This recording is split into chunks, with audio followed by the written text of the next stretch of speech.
This is Car Guys Talk with Andrew and Tavarish. What is, you have around 200 some odd horsepower and I think the corrected numbers that Eric at Vanquish Tuning gave us was like 220, 230 to the wheels. which means what? 600 to the crank, right? Sure. Okay. Yeah.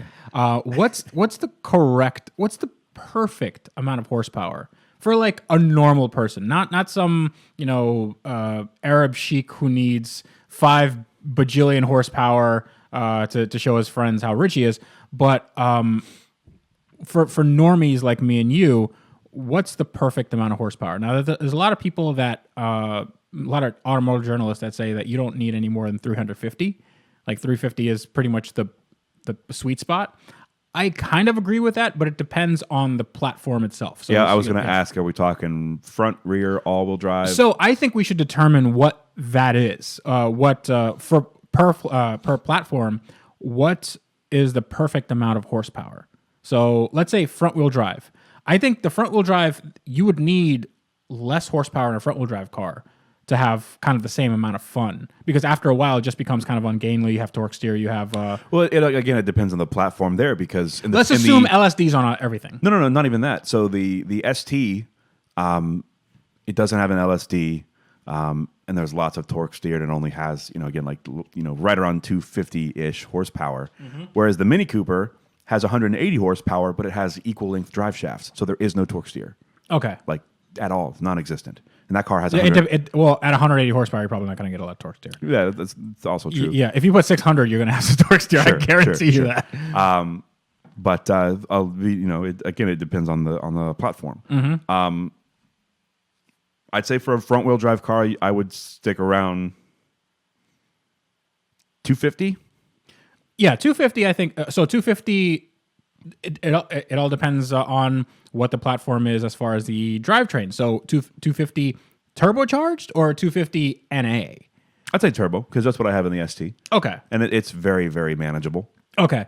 Because NA comes on a little bit differently. You have kind of more low-end torque, and sometimes the top end doesn't. ST has a lot of low-end torque.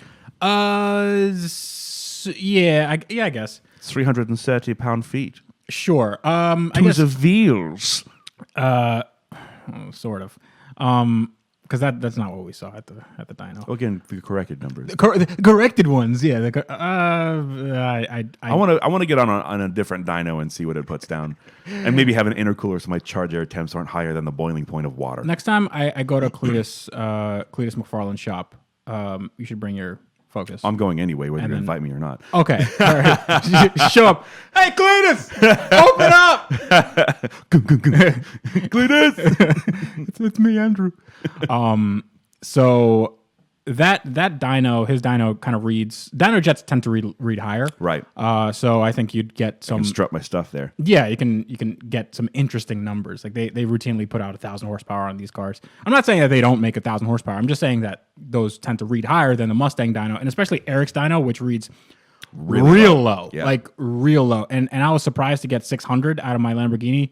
600 on that dyno means I would be surprised if it didn't make 800 on Cletus' dyno. I'd say even a little more than that. We'll see. I mean, we'll see.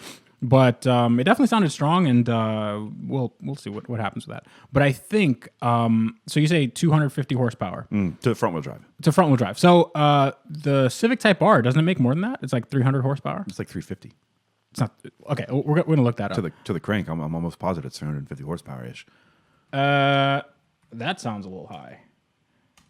Civic Type R horsepower. You say 350? It's 306. Oh, 306. Okay. Yeah. So so it's 300 horsepower. Apparently, they have some issues with from the people that I know that have driven them. They have some issues with cooling, but I think that can be remedied, later on. Of course. So let's say 250 to 300.